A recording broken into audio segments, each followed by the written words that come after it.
Kia ora students, it's Ms. Nick here, and I'm going to do a video on allocative efficiency. I've actually done two, but I didn't like the previous two, so I'm just going to have another go and try and explain it as simply as I can, because I know sometimes I talk too much and overcomplicate things.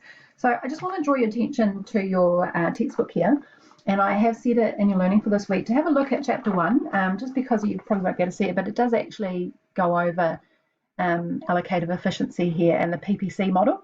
So it's a really good tip, and also on page 124 it also talks about it again with reference to the PPC model. PPC, PPF, it's the same model, it's just curve or frontier. Okay, and the other thing is in your workbook, if you do want to, like you didn't do year 12 economics, we didn't really cover it in year 12 either, but there's a section in your workbook on the it's called a production possibility frontier here. But just know that it's also called a production possibilities curve. That's on page 83. We're not covering that in class, but I'm just, sometimes you just need to do a little bit more reading and more thinking to get your head around these things. So allocative efficiency is found at market equilibrium, right? So that's why this topic is called market equilibrium, allocative efficiency. There's a reason for everything, folks. So that occurs when you have equilibrium. So I've just made up this fictional example of a butter market, the market demand and supply for butter. So everybody who wants to have butter and everyone who's ready to make it. And we have the market price and the market quantity. Now, just drawing your eyes over to here, this is what we call the production possibilities frontier or curve. And I'm not going to go over this in depth, it's not a video about that, but this is a simplistic model that you learn in economics, particularly look at scarcity, to look at how, scarcity, well, one, that exists and that we have limited resources to satisfy our unlimited needs and wants, and that's what economics is about. How do you solve that problem? How do you use our limited resources to try and satisfy as many needs and wants as possible? And, well, allocative efficiency, our topic for this video and right now, is actually one way that we solve it. It's the economic solution to scarcity. So let's go back to the PPC model for a moment now, because I'm trying to link the two like the book does. And so the idea with this model is it's kind of like, okay, let's choose a model and make it really simplistic to show this idea of scarcity, and with scarcity having to have trade-offs and opportunity cost. And how it means that you have to choose different production of different goods and services to use your scarce resources yet also do what society wants. So the PPC model, or PPF, is drawn assuming that you have scarce resources and scarce technology. So you only have a certain amount and you can only produce so much. And we stick just to two goods. In this case, it's really random, butter and guns. I don't know who came up with this example, but it's like an economics example. It's in your textbook. And you might see it in some lectures, videos and stuff like that as well. Anyway, so we say this fictional country, New Zealand maybe, can only produce butter or guns. And the whole idea of the PPC is to show with scarce resources and fixed technology, there's only certain combinations of both goods that you can have. So curve or production possibilities refers to the idea that there is only a certain combination of butter and guns that we can have with our scarce resources. And I've shown you here C, B, A, and D. And so just quickly, C is you're having only butter, D, you're only doing guns, and A and B is a combination of butter and guns.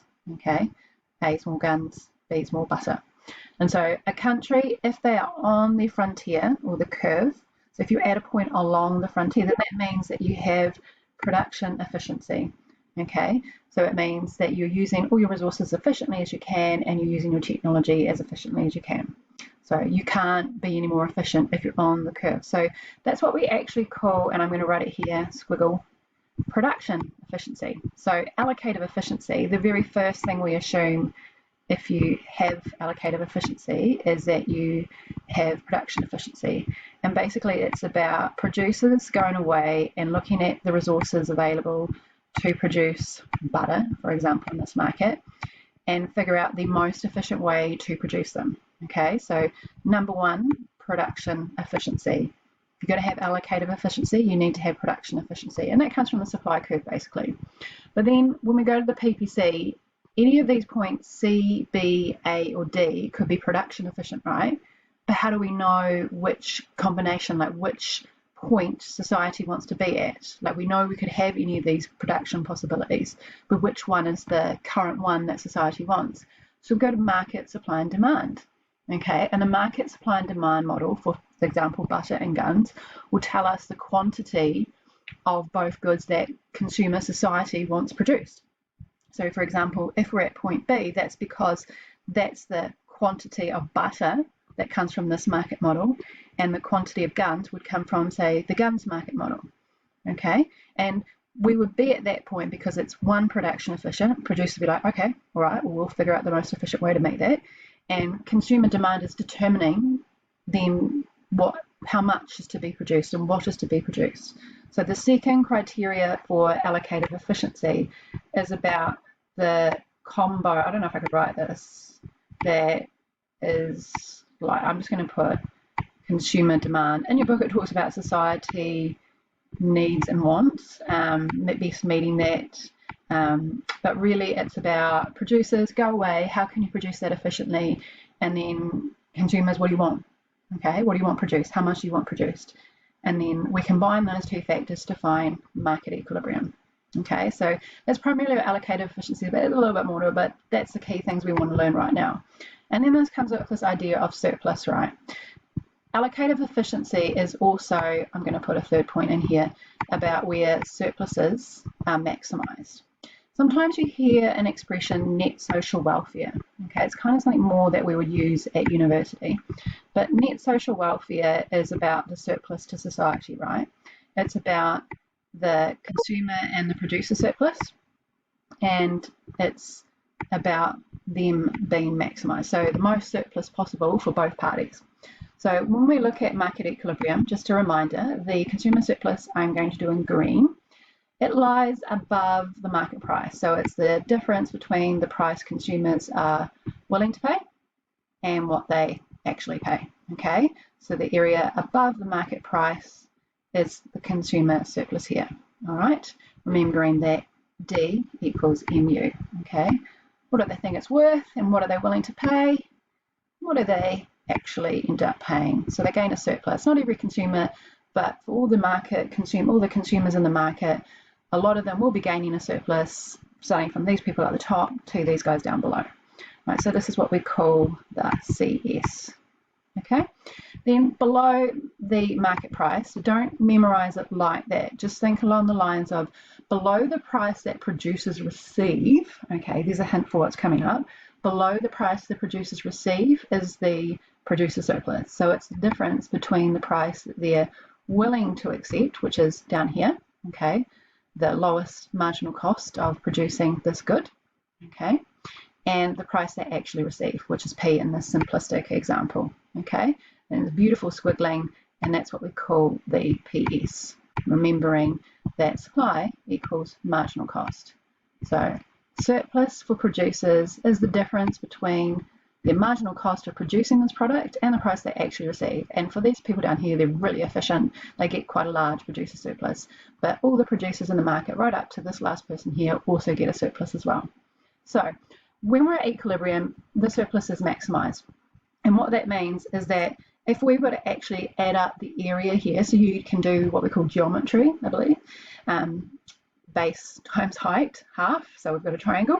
So if you calculated the area of both these triangles, that would give you the how much surplus society gets, net social welfare, right?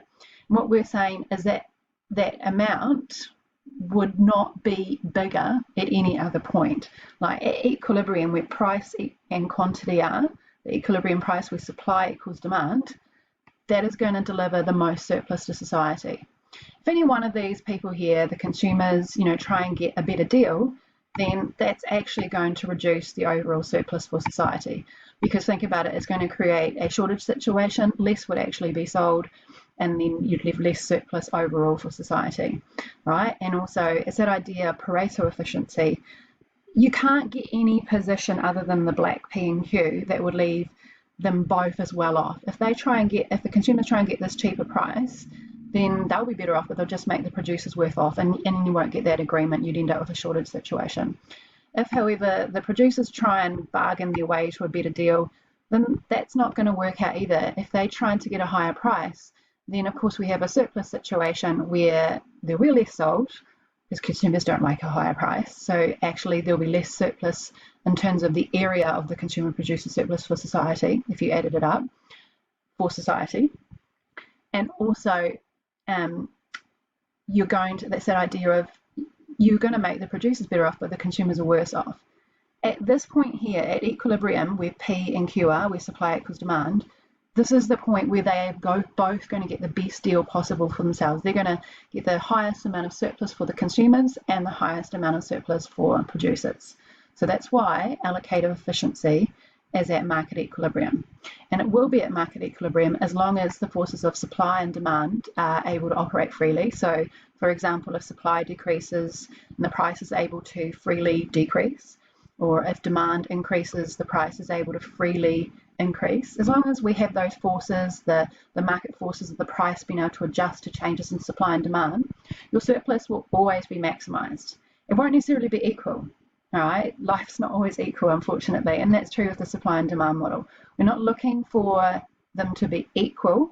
In fact, I don't know I've ever seen that exactly occur.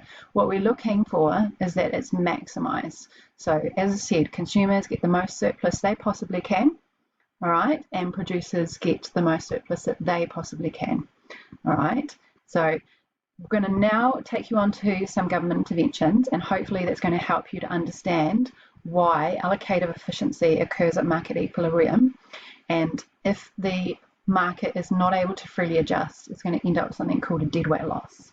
All right, and that probably will help you to really understand this idea of the surplus being maximised by basically looking at examples when it's not being maximised. Okay, so I'm going to leave it at that because I don't want to overblow this. Let me know if you have any questions. Happy to try and help, and I'll catch up with you later in the week. Ka kite.